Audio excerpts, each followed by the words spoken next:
তো hello guys, আসসালামু আলাইকুম। তো সকলে কীরকম আছেন? তো আশা করি সবাই ভালো আছেন। তো আমার হাতে দেখতে পাচ্ছেন একটা মোবাইলের কাভার।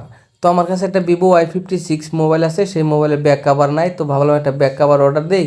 তো সেই জন্য ব্যাক কাভারটা অর্ডার দিয়েছি। তো অর্ডারওয়ালা রুমের সামনে ব্যাক কাভারটা দিয়ে থয়ে গেলো। তো ভাবলাম কাভারটা কীরকম ওই জায়গায় চেক করলাম না, তাহলে রুমের ভিতরে যা চেক করে আর একটা ভিডিও বানাই।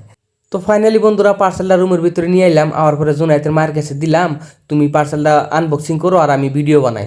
তো সেই জন্য আমি ভিডিও বানাইতেছি, আর আমার পার্সেলটা দেখে মনের ভিতরে একটা সন্দেহ, কারণ আমি দিছি ভিভো Y56 এর ব্যাক কাভার অর্ডার।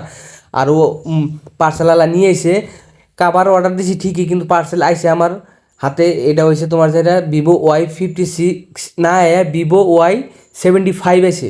তো আমার মোবাইলে তো এটা কাভার খাটতো না, সেই জন্য আমি ভিডিও বানাইলাম। তো আপনারা যারা ফ্লিপকার্টে বস্তু অর্ডার দেন, যখন ফ্লিপকার্ট আলাদা বগুলে থাকবো তখন বস্তুটা খুলে চেক করে দেখবেন।